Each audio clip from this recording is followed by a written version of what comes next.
Pero, first try nag-work, no? Hindi po.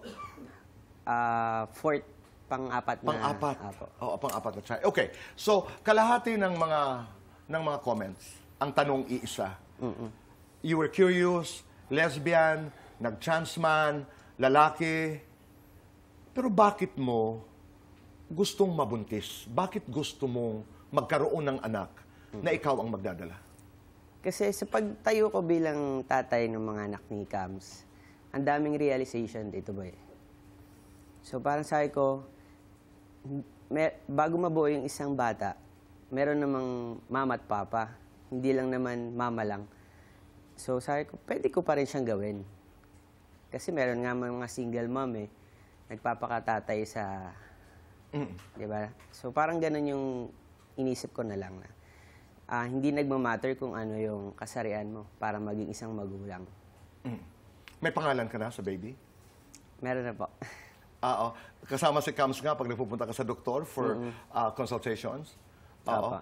May pinaglilihan ka? Si Cams lang.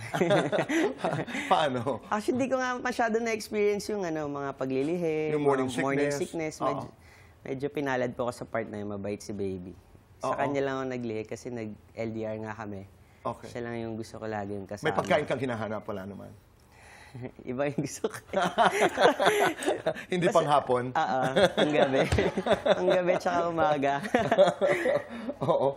Pero yung pangalan, kasi nabasa ko rin, ang pangalan ng baby ay Ninja. Ninja. Palayaw pa lang po. Ano ang bata? Boy, girl?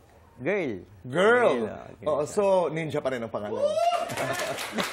Ninja. Siguro hanggang sa wala pa siya. Mapapalitan po pag nandyan na. Pero as of now, Ninja muna. Ninja muna. Bakit Ninja?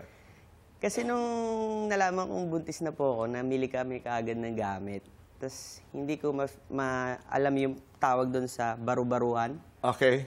Ang tingin ko doon parang damit ng ninja kasi 'di ba parang siya. So sabi ko, ano ba yung pang ninja na damit?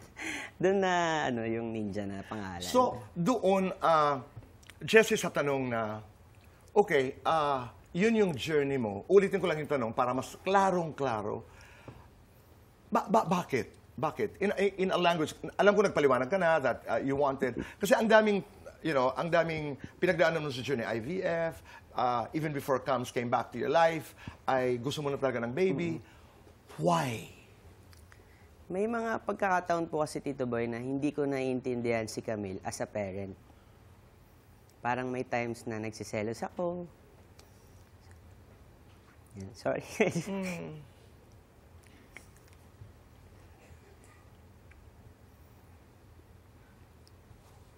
Isa yun sa reason. And pag tumatanda ka, natatakot kang maging mag-isa.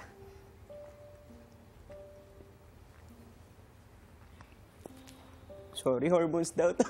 No, it's okay. Naiintindihan ko, Jessie. By having a baby, sigurado kang, pati naman ako naiiyak. Sigurado kang hindi ka mag-isa. Opo.